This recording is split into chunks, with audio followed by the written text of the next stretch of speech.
할렐루야. 복음비전교회 주일 예배 오신 여러분을 주님의 이름으로 축복하고 환영합니다. 모두 자리에서 일어서 주시기 바랍니다. 이스라엘의 찬송 중에 계시는 주여, 주는 거룩하시니이다.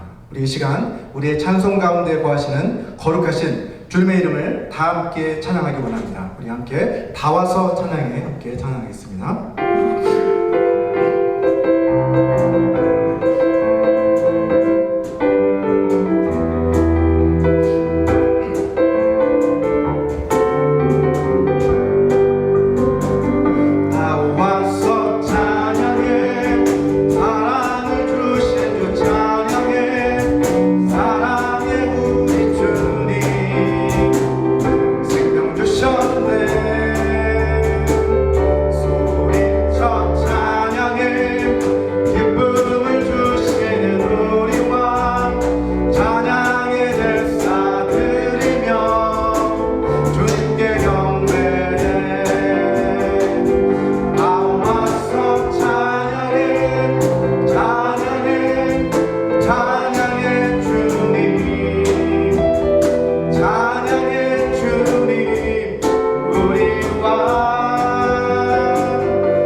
찬송가 86장 내가 늘 의지하는 예수 함께 찬송하겠습니다.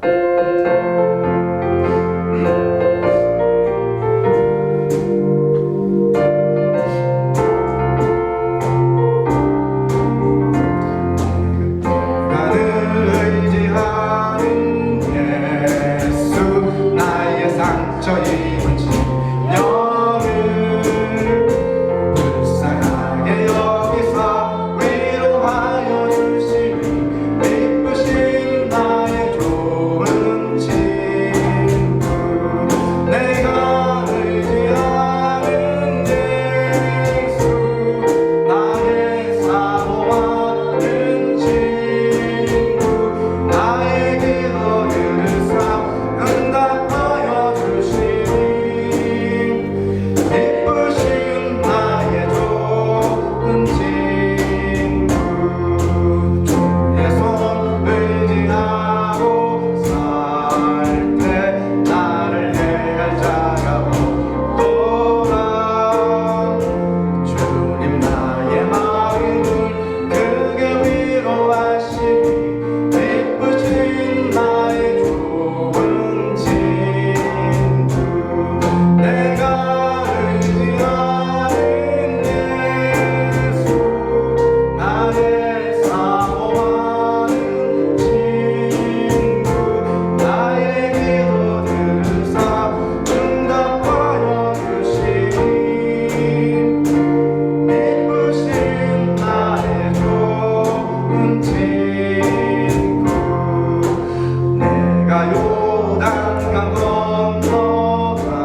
찬양 우리 함께 믿음으로 고백하겠습니다.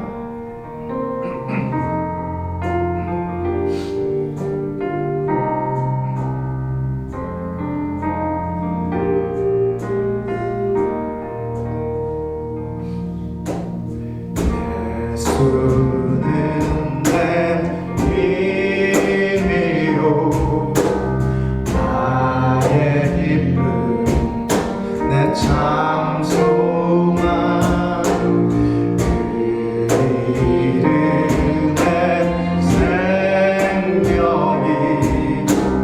내 삶의 이유라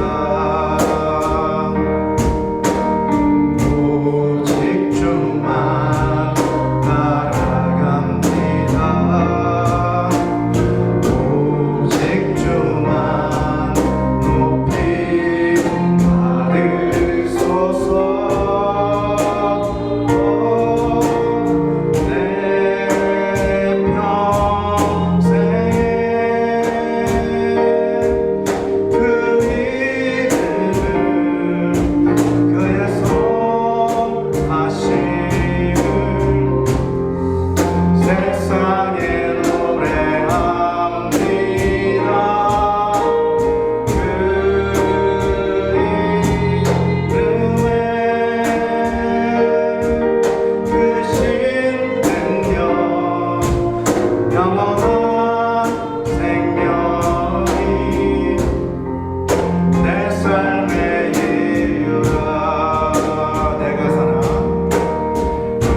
엄태옥 전도사님께서 기도해 주시겠습니다.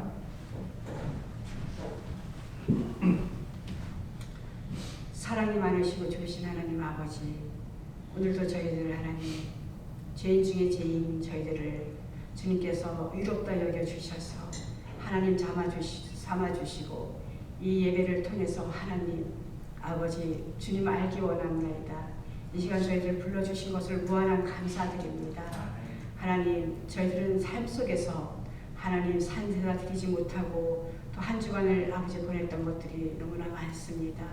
또 하나님 보시기에 죄악이지만 우리 보기에는 아무것도 아닌 것처럼 여겼던 것들 오늘 아버지 이 시간 예배를 통해서 비추어 주셔서 우리 죄악된 모습들이 드러나게 하여 주시고 우리 입술로 고백되는 시간 되게 하여 주시옵소서. 날마다 우리 발을 씻는 아버지 하는 죄를 씻는 저희들 되게 하여 주시옵소서. 아버지 저희들 이 세상의 삶의 목적이 오직 예수 그리스도 아버지 저 천국을 향하여서 가는 목표가 있게 하여 주시옵시고 삶의 이유가 되게 하여 주시옵소서. 우리가 세상에 눈을 돌리지 않고 이 육신의 정욕, 이승의 자랑, 안목의 정욕에 온 마음을 빼앗겨 우리가 우리 안에 하나님 아닌 우상을 만들어 놓고 우리의 삶의 아버지 우리는 합당하다고 여기는 교만함이 아버지 있다면 오늘 이 시간에 하나님 그 교만도 내려놓는 시간 되게 하여 주시옵소서.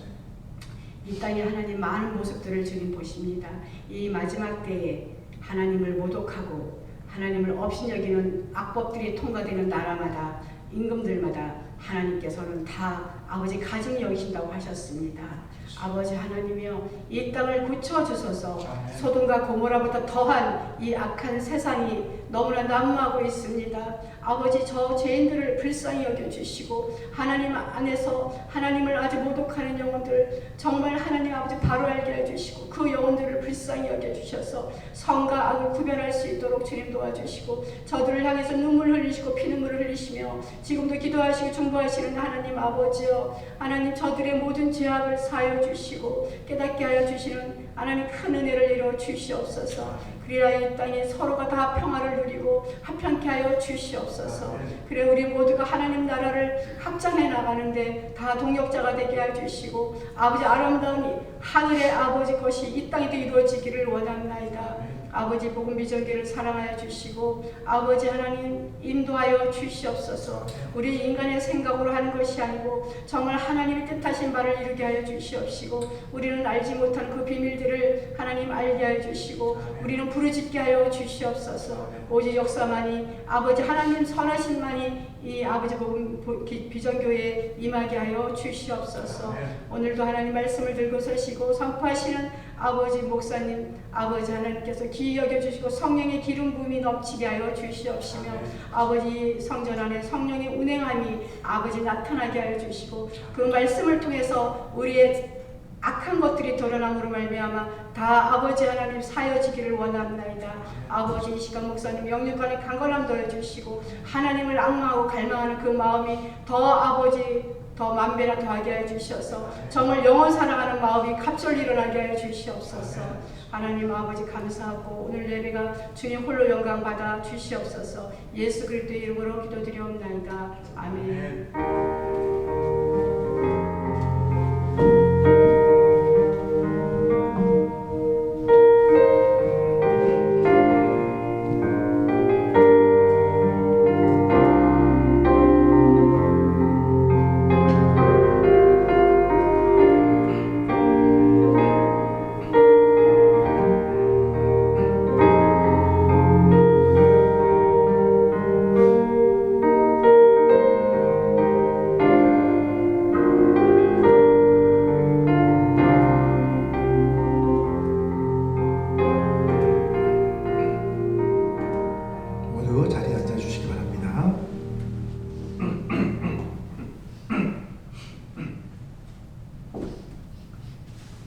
이 시간은 오늘 하나님께서 우리에게 주신 말씀 함께 구독해 올려드리도록 하겠습니다. 오늘 우리에게 주신 말씀은 사도행전 3장 11절에서 26절까지의 말씀입니다. 저와 함께 교독하도록 하겠습니다. 제가 먼저 읽겠습니다.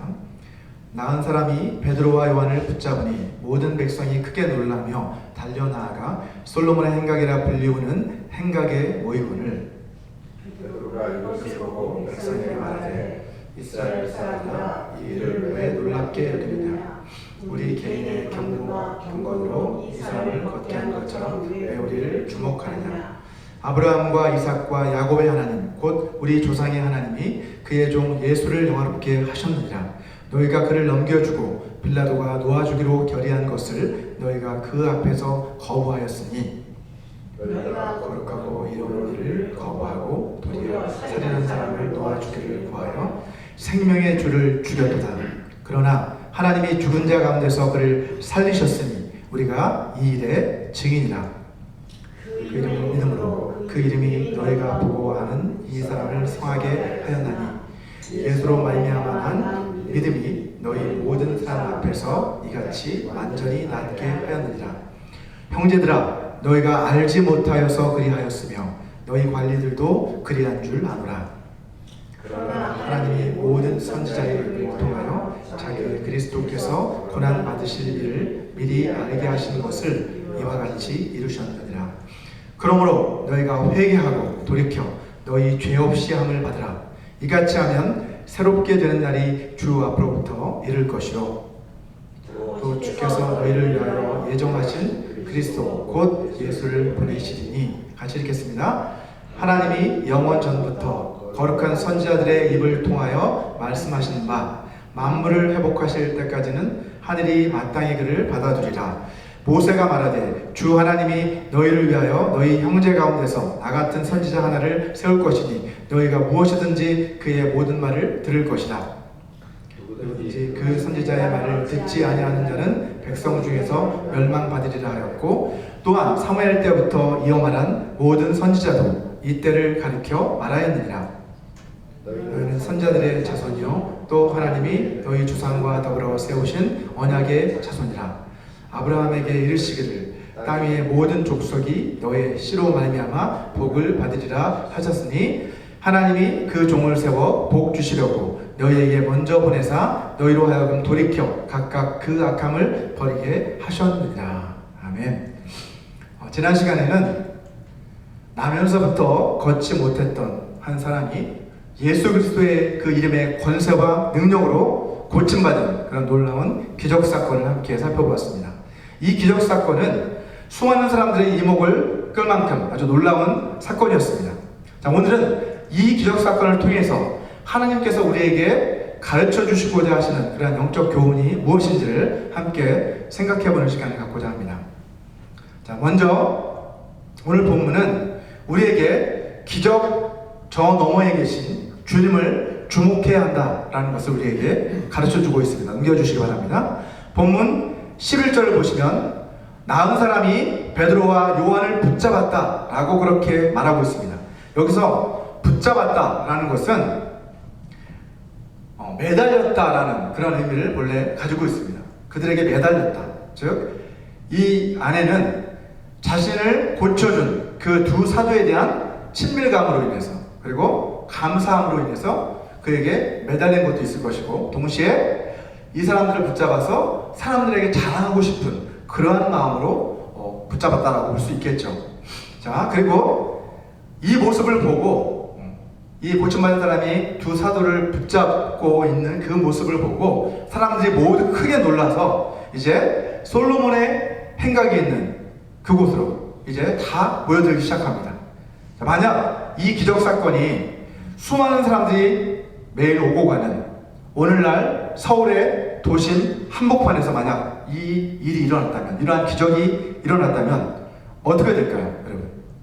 아마도 그 현장에 있는 사람들, 그 길 가던 사람들은 그 즉시 뭘 꺼낼까요?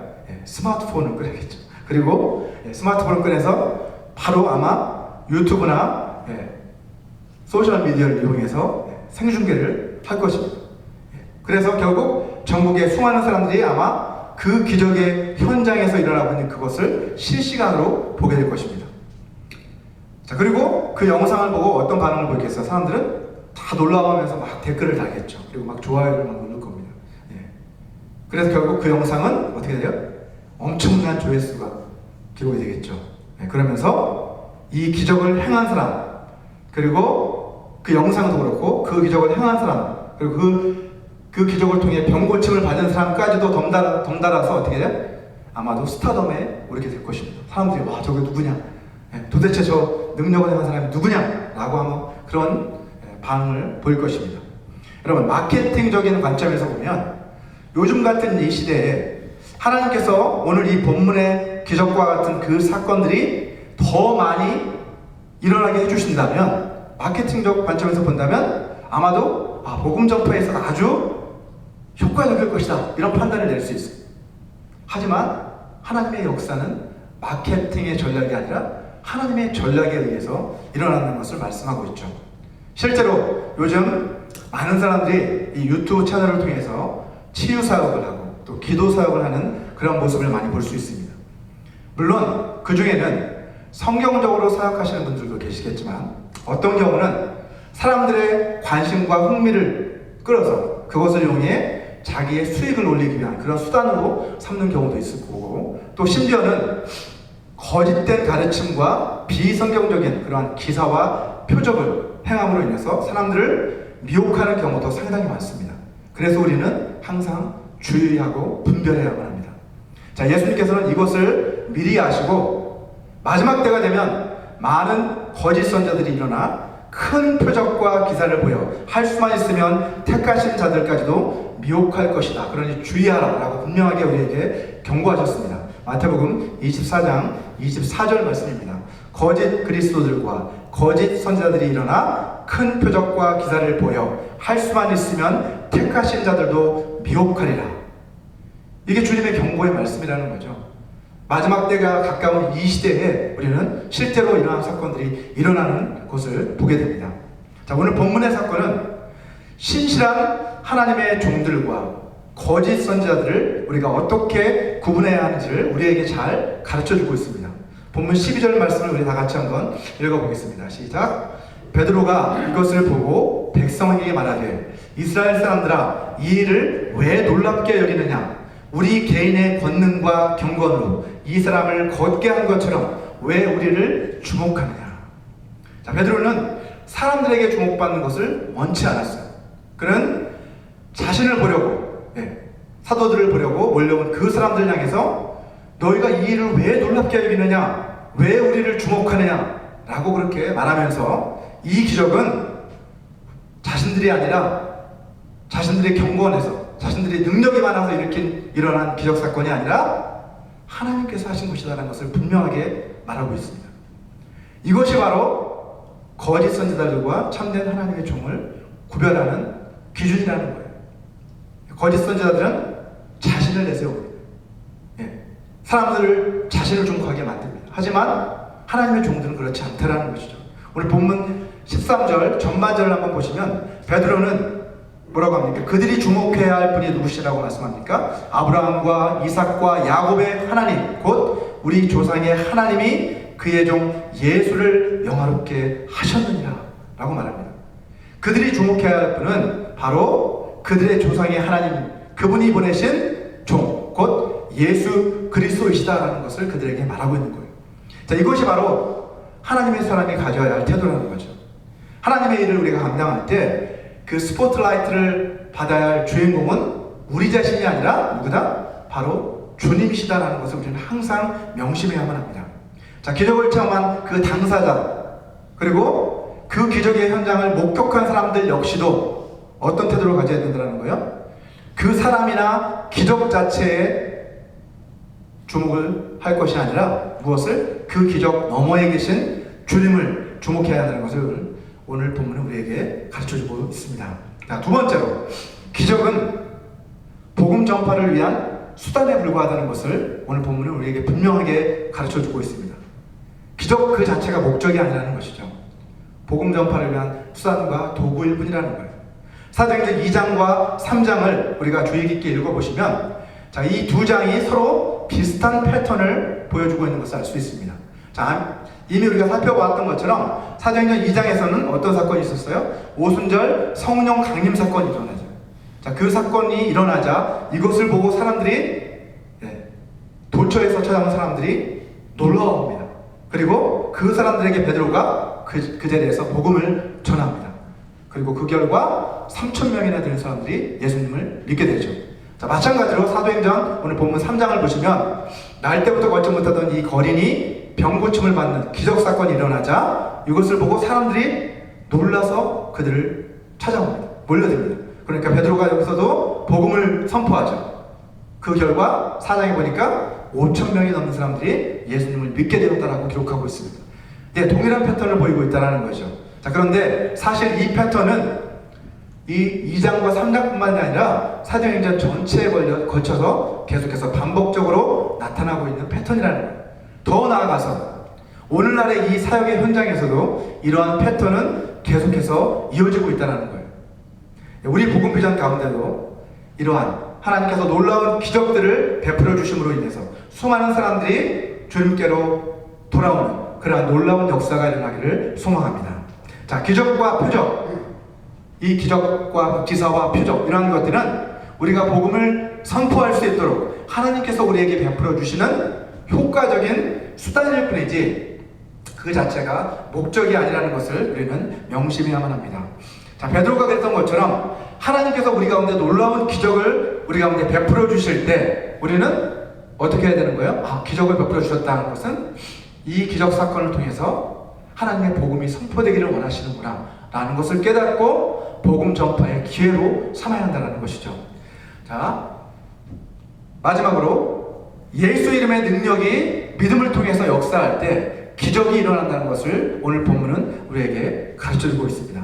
자, 본문 16절을 보시면 베드로는 자신들이 이 사람을 고친 것이 아니다 라는 것을 보다 분명하게 하기 위해서 이 기적을 누가 행한 것인지 그리고 이 기적이 어떻게 해서 일어난 것인지를 좀 더 자세하게 설명하고 있습니다. 같이 한번 읽어보겠습니다. 시작.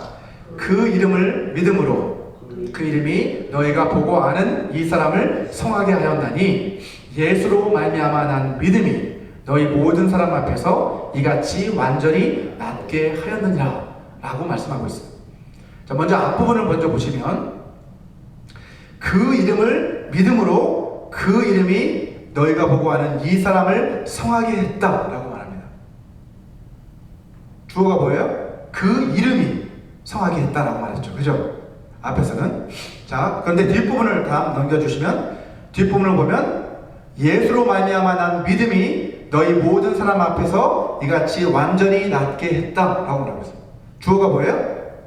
믿음이 낫게 했다. 앞에서는 이름이 낫게 했다.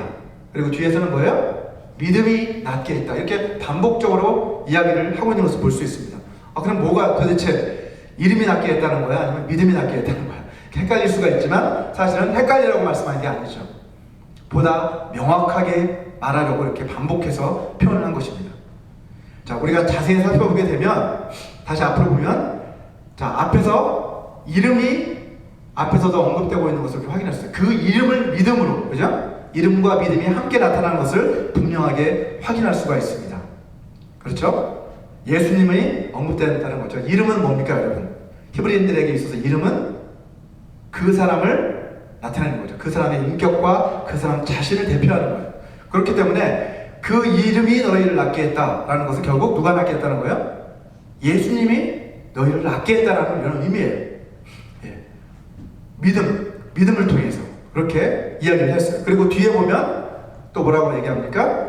예수로 말미암아 난 믿음이라고 이렇게 표현을 하고 있죠. 여기서도 믿음만 이야기하는 것이 아니라 그 믿음의 근원적인 출처가 어디라는 거예요? 예수님이라는 거죠. 예. 그러니까 사실은 앞에서 이야기한 것과 뒤에서 이야기한 것이 같은 이야기인데 반복적으로 하면서 강조하고 있는 거예요. 자, 그래서 결국은 강조하는 것은 예수 그리스도께서 우리의 믿음을 통해서 이 기적을 베푸셨다라고 이렇게 베드로는 우리에게 가르쳐주고 있는 것입니다. 이처럼 우리가 기적을 이해할 때 기적은 예수 이름의 그 능력이 우리의 무엇을 통해서? 믿음을 통해서 역사할 때 일어나는 것이구나 라는 것을 우리는 깨달아야 한다는 것이죠. 저와 여러분 모두가 이처럼 믿음을 통해서 예수 이름의 능력이 나타난 그런 삶을 살아가게 되기를 소망합니다. 자, 오늘 본문은 이러한 기적사건을 통해서 베드로가 사람들에게 복음을 전한 두 번째 설교예요. 이 설교의 핵심 메시지는 회개로의 부르심이라고 할 수 있습니다. 본문 13절을 한번 보시면, 그 13절 하반부를 한번 보시면, 그는 청중을 향해 이렇게 말하죠. 너희가 그를 넘겨주고 빌라도가 놓아주기로 결의한 것을 너희가 그 앞에서 거부하였다 라고 이야기합니다. 자, 이거는 사람들 향한 설교인데, 설교 앞부분부터 어떤 거예요? 듣기 거북한 이야기를 꺼내기 시작하는 거예요. 예수님을 빌라도에게 넘겨준 장본인들이 누구다? 바로 너희들이다, 이렇게 이야기해요. 그리고 그 빌라도가 심지어 그분을 석방하려고 했는데 그렇게 선고를 내렸는데도 불구하고 너희들이 그것을 거부하지 않았느냐? 라고 이렇게 단도직입적으로 말하고 있는 것을 볼 수 있습니다. 자, 그 다음 절인 14절과 15절의 전반절을 한번 보시면 또 이렇게 얘기합니다. 너희가 거룩하고 의로운 일을 거부하고 도리어 살인한 사람을 놓아주기를 구하여 생명의 주를 죽였도다 라고 이렇게 선언하고 있습니다. 자, 그들은 아무 죄가 없었던 예수님을 석방해 주는 대신에 누굴 석방해 준 거예요? 대신 흉악한 살인을 저지른 바라바라고 하는 그 사람을 석방해라 라고 요구함으로써 결국 그 결과가 어떻게 됐어요? 생명의 주인이신 예수 그리스도를 죽음으로 너희가 내몰았다 라고 이렇게 그들에게 이야기하고 있는 거예요. 자, 이 설교의 패턴을 보면 오늘날 우리가 유행하는 상대방의 마음의 문을 열게 하는 그런 대화의 기술과는 아주 거리가 멀어 보입니다. 여러분, 우리가 개인 간의 대화뿐만 아니라 설교에 있어서도 사실 이런 얘기도 많이 하잖아요. 먼저 청중의 마음의 문을 열어야 된다, 이런 얘기를 많이 합니다. 설교하기 있어서. 자, 그런데 오늘 본문의 베드로는 어때요? 처음부터 교인들의 잘못을 지적하고 혼내는 말부터 시작하고 있어요. 만약 제가 이런 식으로 설교한다면 그 설교대는 어떻게 되겠어요? 예? 상처받겠죠. 상처받고 마음의 문이 확 닫혀지겠죠. 예. 보통 부흥 강사로 이렇게 초대받아서 설교하다 가면 어떻게 해요? 맨 처음 저도 한번 이번에 한국에 방문했을 때 부흥 강사 분이 한 번 오셔서 설교하시는 거 들어봤는데 제일 먼저 하시는 말씀이 설교를 바로 안 들어가고 뭐부터 해요? 이 교회 칭찬부터 하더라고요. 담임 목사님부터 들으니 교회가 이렇게 좋다더라, 성도들이 이렇게 훌륭하다더라, 이런 칭찬부터 하고 또 담임 목사님 칭찬하고 이렇게 먼저 쫙 깔아놓은 다음에 그 다음에 말씀을 이렇게 시작하시더라고요. 이게 사실은 보통 접근 방식입니다. 근데 오늘 베드로는 이런 설교 접근 방식을 전혀 사용하지 않고 단도직입적으로 그들에게 이야기하고 있는 거예요. 사람들이 어떻게 반응할지를 그는 고려하지 않았어요. 오히려 무엇을 고민한 거예요? 지금 이 청중들에게 가장 시급하고 중요한 것이 무엇인지를 그는 아마도 고민했던 것 같습니다. 그래서 그들의 기분을 상하게 하는 것보다는, 상하지 않게 하는 것보다는 뭐예요? 이들이 빨리 자신들의 죄를 깨닫고 예수님께로 돌아오는 것이 더 중요하다라는 생각에 아마 이렇게 단도직입적으로 이야기했던 것 같습니다. 하지만 그렇다고 해서 지금 베드로가 그들에게 죄책감을 심어주려고 이 말을 하고 있는 것은 아니라는 거예요. 그들을 정죄하고 있는 것은 결코 아니라는 것을 오늘 본문 말씀을 통해 확인할 수 있습니다.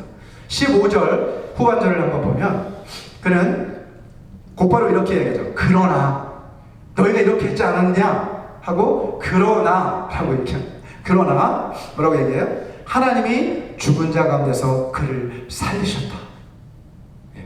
그 말을 한 것은 너희가 죽였지만 하나님이 그를 살리셨어, 이 말을 하고 싶어서 그 이야기를 꺼낸 것이죠. 자, 그리고 이 일에 우리가 증인이다 라고 이렇게 그는 선언하고 있습니다. 또한 17절을 한번 보시면 이제 앞에서는 이스라엘 사람들아 라고 이렇게 설교를 시작했는데 이제 호칭이 바뀐 것을 볼 수 있죠. 뭐라고 바뀌었어요? 형제들아 라고 이렇게 호칭이 바뀌었어요. 왜요? 형제들이라는 건 뭐예요? 나도 당신들에 속한 사람 중에 하나다. 나도 이스라엘 사람들 가운데 하나다. 나도 예수 그리스도를 십자가에 못 박은 사람들 중에 하나다 라는 그것을 표현하는 거겠죠. 그죠? 그들과 동질감을 느끼기 위해서. 자, 그래서 근데 그렇지만 여기서 이 형제라는 것은 사실은 우리가 사용하는 형제 이런 개념은 아니라는 거예요. 나도 너희와 같은 동포지 않느냐 이런 거죠.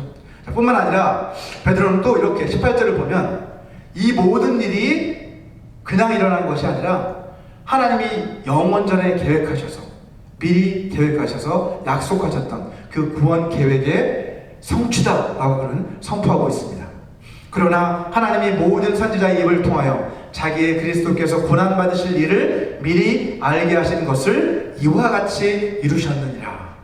너희가 그렇게 예수님 십자가 빌라도에게 내어준 십자가에 못 박도록 한 것은 너희 계획대로 된 것이 아니라 사실은 하나님의 그 구원의 계획대로 하나님께서 그렇게 그분이 고난을 당하시도록 역사하고 계획하시고 성취하신 것이다 라는 것을 분명하게 얘기하고 있는 것이죠. 이처럼 여러분 베드로의 설교는 무엇에 초점이 맞추는 거예요? 정죄가 아니라 회개에 초점이 맞춰져 있었다는 것을 알 수 있습니다. 우리가 신약성경에서 회개를 의미하는 그 단어로 가장 많이 사용된 헬라어가 있는데 그것은 메타노이아, 그죠? 메타노이아라는 동사로는 메타노에오라는 그 단어가 사용이 되고 있습니다. 자, 이것은 뭐예요? 메타노이아는 회개라는 뜻인데, repent, 영어로는 repent라는 뜻인데, 이 본문에 보면 19절을 보면 그 동사형이 19절에 사용이 되고 있습니다. 회개하고 할 때 메타노에오의 명령형이 사용되고 있는데 회개하고 돌이켜라는 말을 동사가 또한 같이 사용되고 있는 것을 볼 수 있죠. 회개하라는 말로 충분한데 또 돌이켜라는 말을 베드로는 하고 있습니다. 자, 이 이유는 뭐냐면 이 회개한다는 말을 부연 설명해 주기 위해서, 보완해 주기 위해서. 여러분 구약에서 회개한다라는 의미로 사용된 동사는 뭐냐면 구약에서는 이러한 메타노에오라는 그런 동사가 없었어요. 그래서 구약에서는 슈브라는 히브리어가 사용되는데 이 슈브라는 건 뭐냐면 다시 되돌아온다 이런 뜻이에요. 돌이킨다 이런 뜻입니다. 그래서 구약의 그 개념, 돌이킨다라는 그 개념을 히브리적 사고를 가진 이 유대인들에게 보완 설명해 주기 위해서 사실은 이렇게 회개한다는 말과 돌이켜라는 말 같이 사용하고 있는 거죠. 어쨌든 유대인들에게 지금 이야기하고 싶은 건 뭐예요? 너희가 이제 그 죄악된 길에서 돌아서서 회개하고 주님께 돌아와야 한다는 그것을 이야기하고 있는 거죠. 회개로 초대하고 있는 거예요. 자, 헬라어 메타노이아라고 하는 그 단어는 아까도 말씀드렸듯이 회개한다는 뜻인데, 회개라는 뜻인데 그것은 그리스어로 혁신적인 아주 놀라운 변화를 의미하는 단어입니다. 본래 놀라운 변화를 말하는 거예요. 자, 이것은 회개를 통해서 결국 우리는 변화되게 된다는 것을 담고 있는 거죠. 우리는 회개한다는 것은 내가 변화된다라는 의미를 말해주고 있는 거예요. 자, 그래서 첫 번째로 우리가 회개한다는 것은 마음의 변화를 가져오는 것을 의미합니다. 자, 누가복음 15장에 나오는 탕자의 비유 잘 아시죠? 이 탕자의 비유에 보면 이러한 회개의 의미를 우리에게 잘 보여주고 있습니다. 누가복음 15장 18절과 19절을 우리 같이 한번 읽어보겠습니다. 시작. 내가 일어나 아버지께 가서 이르기를 아버지, 내가 하늘과 아버지께 죄를 지었사오니 지금부터는 아버지의 아들이라 일컬음을 감당하지 못하겠나이다. 나를 품꾼의 하나로 보소서 하리라 하고. 자, 이것은 지금 아버지 앞에 지금 고백하는 게 아니라 내가 아버지께로 가면 이렇게 하리라 라는 그의 결심을 나타내는 거예요. 그렇죠? 결심. 이것이 바로 회개의 첫 번째 의미라는 거죠. 결심한. 내가 돌아가리라. 이처럼 자신의 죄를 먼저 깨닫고 우리가 하나님께로 돌아가기로 결심하는 것, 그것이 바로 회개의 첫걸음이라는 거예요. 자, 복음을 전하다 보면 때로는 오늘 본문에서 베드로가 했던 것처럼, 앞에서 본 것처럼 직설적으로 그 사람이 죄인이다 라는 사실을 깨우쳐 줘야 될 때가 있어요. 실제로 저도 그런 것을 경험해 봤습니다. 자, 이것을 그래서 미국에서는 이것을 뭐라고 하면 confrontation이라고 합니다. confronting sins라고 합니다. 죄를 confront하게 한다. 왜냐면 직면하게 한다 그런 뜻이에요. 죄를 직면하도록 하게 한다, 이게 뜻인데, 자, 죄를 직면하게 할 때 어떨 때 그게 필요할까요? 사실 죄를 그 죄에 대해서 이야기를 하고 이렇게 죄를 직면하게 하는 것은 쉬운 일이 아닙니다. 앞에서 얘기했듯이 자칫 어떤 반응이 일어날 수 있어요? 상대방의 마음을 닫아버릴 수 있잖아요. 그죠? 죄에 대해서 이야기하면 마음을 탁 닫아버리고 복음을 듣지 않을 수 있기 때문에 사실은 주의해야 합니다. 자, 그래서 상대방한테 이 죄를 직면하게 할 것인지 아닌지는 내가 마음대로 결정할 수 있는 게 아니라 언제? 성령님이 강력하게 강권하실 때, 나를 통해 그렇게 역사하실 때만 그렇게 해야지 그냥 내 마음대로 그렇게 해서는 안 된다는 거죠. 성경도 이것을 우리에게 분명하게 가르쳐주고 있습니다. 요한복음 16장 7절에서 9절까지의 말씀을 보시면 이렇게 말씀합니다. 그러나 내가 너희에게 실상을 말하노니 내가 떠나가는 것이 너희에게 유익이라. 내가 떠나가지 아니하면 보혜사가 너희에게로 오시지 아니할 것이요 가면 내가 그를 너희에게로 보내시니, 다음 절, 그가 와서 죄에 대하여 의에 대하여 심판에 대하여 세상을 책망하시리라. 죄에 대하여라 하면 그들이 나를 믿지 아니하며 하고 이렇게 이어지고 있습니다. 우리에게 보내주신 그 성령 하나님께서 오셔서 하시는 일이 뭐라는 거예요? 죄에 대해서, 의에 대해서, 심판에 대해서 우리를 책망하시는 일을 하신다. 여기서 책망한다는 건 사실은 어떻게 보면 막 정죄한다는 의미가 절대 아닙니다. 마치 아버지가 아들을 경책하듯이, 그죠? 예, 회초리를 들어서 그를 바르게 살아가도록 교훈하듯이 그렇게 하신다는 거죠. 하나님께서 우리 안에 부어주신 보혜사 성령님께서는 우리에게 오셔서 이러한 일을 하신다는 거예요. 따라서 우리가 전도할 때 상대방에게 죄의 문제를 꺼낼 때는 성령의 이러한 역사, 간섭하심이 있을 때에만 그렇게 해야 한다는 것을 말하고 있는 거예요. 자, 우리가 고린도전서 2장 4절을 보면 사도 바울도 우리 같이 한번 읽어볼까요? 시작. 내 말과 내 전도함이 설득력 있는 지혜의 말로 하지 아니하고 다만 성령의 나타나심과 능력으로 하여 라고 그는 고백을 하고 있습니다. 예, 바울의 그 고백처럼 우리가 전도할 때는 어떻게 해야 된다는 거예요? 성령님을 의지해야 된다는 거죠. 성령의 나타나심이 있을 때에 비로소 이 사람이 마음의 문을 열게 되고 죄를 깨닫고 주님 앞으로 돌아올 수 있는 그 길이 열리게 된다는 거예요. 복음을 전할 때처럼 우리는 먼저 성령의 도우심을 의지해야만 합니다. 두 번째로 회개는 또한 마음의 변화뿐만 아니라 관계의 변화를 또한 가져옵니다. 누가복음 15장 21절을 한번 보시면 아버지 집에 돌아온 이 둘째 아들은 뭐라고 고백을 하죠? 자기 자신은 더 이상 아버지의 아들이 될 자격이 없습니다 라고 이렇게 고백했어요. 그죠? 하지만 이 고백을 듣는 아버지는 어떤 반응을 보였습니까, 여러분? 아버지는 22절에 보니까 그에게 가장 좋은 옷을 입혀주고 손에 가락지를 끼워주고 발에는 신을 신겨주는 것을 볼 수 있습니다. 그뿐만이 아니라 다음 절 23절을 보면 아버지는 이 돌아온 아들을 위해서 성대한 잔치를 벌여주었다라고 성경은 말하고 있어요. 예. 집을 나간 것, 그것은 괘씸하잖아요. 그죠? 아버지 입장에서 봤을 때 재산을 미리 물려줬더니 그 전 재산을 가지고 집을 나가버렸어요. 그리고 그것을 다 허랑방탕해서 다 허비하고 없애버렸어요. 예. 아버지 입장에서는 사실 그런 못마땅하겠죠. 그죠? 하지만 이 아버지는 어때요? 돌아온 그 아들을 자신의 아들로 다시 받아들이고 있는 것을 볼 수 있습니다. 이 모든 잔치와 이 모든 그 아버지의 행동들은 내가 너를 아들로 다시 받아준다는 그런 의미잖아요.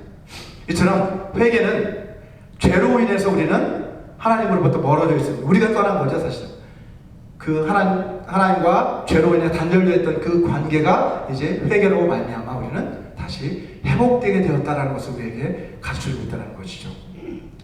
자, 마지막으로 회개는 삶의 변화를 우리에게 가져다 줍니다.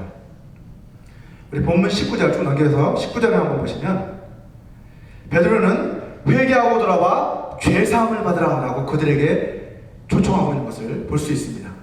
너희가 회개하고 돌이켜 너희 죄 없이함을 받으라 라고 이렇게 그들에게 초청하고 있는 것이죠. 회개로의 부르심, 그 부르심을 받았을 때에 이 부르심을 우리가 받아서 반응을 할 수 있는데 두 가지 반응을 할 수 있는 거죠. 그 부르심에 응할 수도 있고 거절할 수도 있는 것이죠. 예. 하나님은 그것을 우리의 선택에 맡기셨습니다. 하지만 이 회개로의 부르심에 응하는 사람들은 어떻게 된다는 거예요? 새롭게 되는 날이 주 앞으로부터 너희에게 이르게 될 것이다 라고 성경은 우리에게 약속하고 있습니다. 이 말은 우리가 회개를 통해서 회개의 그 초청을 받아들이면 어떻게 되는 거예요? 우리가 죄악에서 벗어나게 되고 이제 우리의 삶이 죄악된 그 삶에서 벗어나 전혀 새로운 삶으로 우리는 변화될 것이다 라는 것을 이 말씀은 우리에게 말씀하고 있는 것입니다. 본문 마지막 절인 26절을 한번 보시면 베드로는 죄악에서 벗어나게 된 그 삶이야말로 참으로 복된 삶이다라고 우리에게 이야기하고 있습니다. 우리 세번역 성경으로 마지막 26절을 같이 한번 읽어보도록 하겠습니다. 시작. 하나님께서 여러분 한 사람 한 사람을 악에서 돌아서게 하셔서 여러분에게 복을 내려 주시려고 먼저 자기의 종을 일으켜 세우시고 그를 여러분에게 보내셨습니다 라고 그렇게 선언하고 있습니다. 요컨대 정리해보면 진정한 회개는 먼저 마음의 변화를 가져오고 그 다음에 그 마음의 변화 이후에 하나님과의 관계의 변화를 가져오고 더 나아가서 우리의 삶의 변화로 이어지게 되어 있다는 거예요. 이것이 바로 참된 회개라는 것입니다. 저와 여러분 모두가 이처럼 진정한 회개를 통해서 날마다 그리스도의 보혈로 그 마음이 정결케 되고 성령의 감동하심으로 하나님을 아빠, 아버지라 부르는 그러한 관계로 발전해 나가며 우리가 주님의 발자취를 따라 계속해서 거룩한 삶을 살아나가게 되는 그러한 삶을 살아가게 되시기를 주님의 이름으로 축원합니다.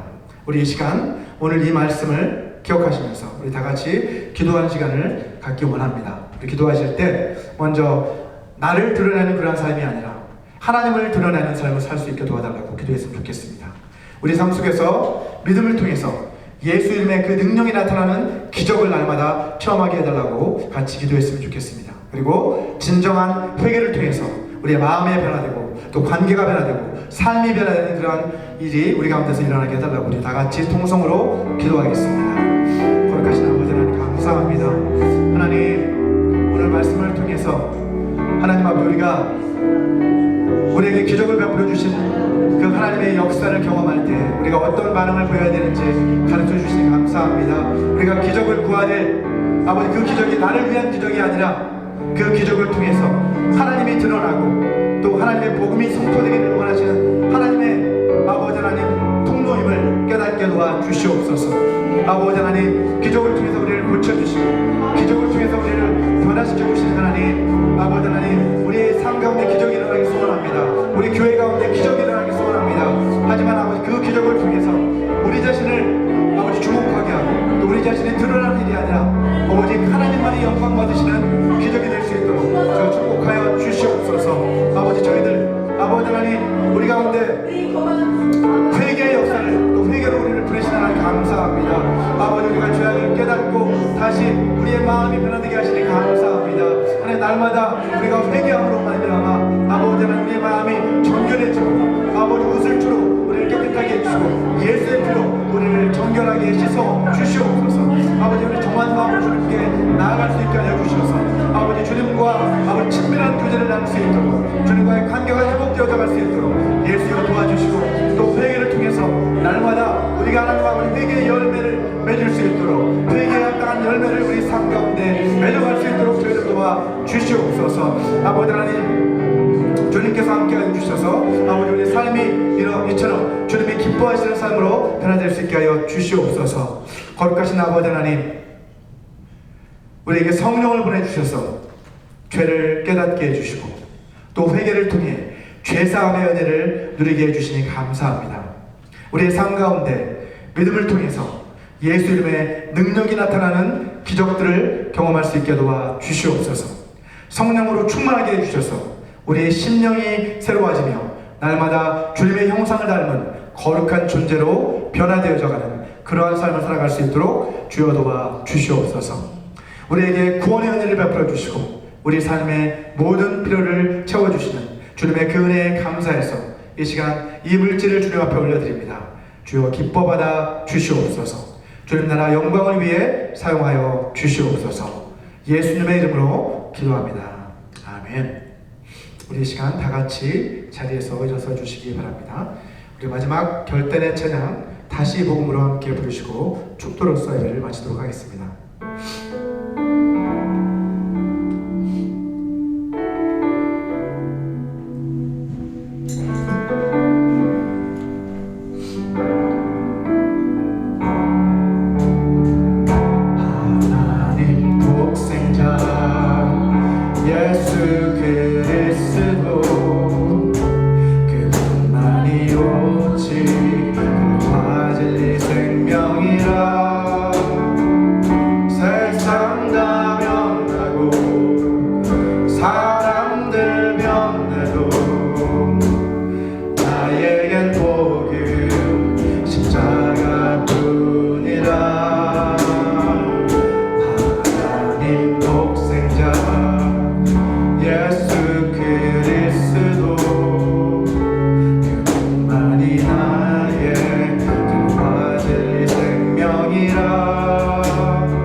지금은 주 예수 그리스도의 은혜와 하나님의 사랑과 성령 하나님의 교통하심이 진정한 회개를 통해 마음이 변화되고 관계가 변화되며 삶이 변화되기를 소망하는 모든 사람들에게 영원히 함께 하시기를 간절히 축원합니다.